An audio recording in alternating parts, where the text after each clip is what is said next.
GDP का बढ़ना या घटना क्या होता है?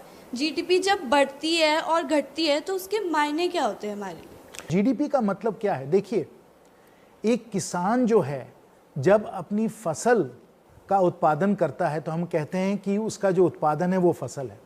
उसी प्रकार से देश जब उत्पादन करता है, जब देश का उत्पादन होता है तो उस उत्पादन को हम लोग ग्रोस डोमेस्टिक प्रोडक्ट कहते हैं, जीडीपी। यानी कुल मिलाकर देश में जितना उत्पादन हो रहा है, चाहे वो पकौड़े हों, चाहे वो अनाज हो, चाहे वो गाड़ी हो, चाहे वो आपका जाके बाल किसी ने काट दिया हो, ये उत्पादन है। और इस उत्पादन को कुल मिलाकर हम लोग ग्रोस डोमेस्टिक प्रोडक्ट कहते हैं। अब देखिए, देश के लिए सबसे ज़रूरी है कि उत्पादन बढ़े।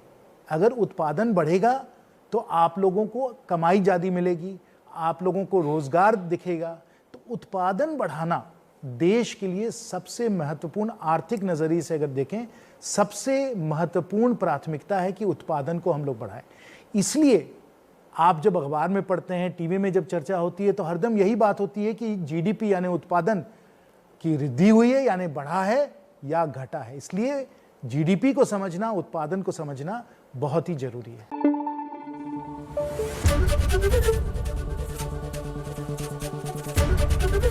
एबीपी न्यूज आपको रखे आगे।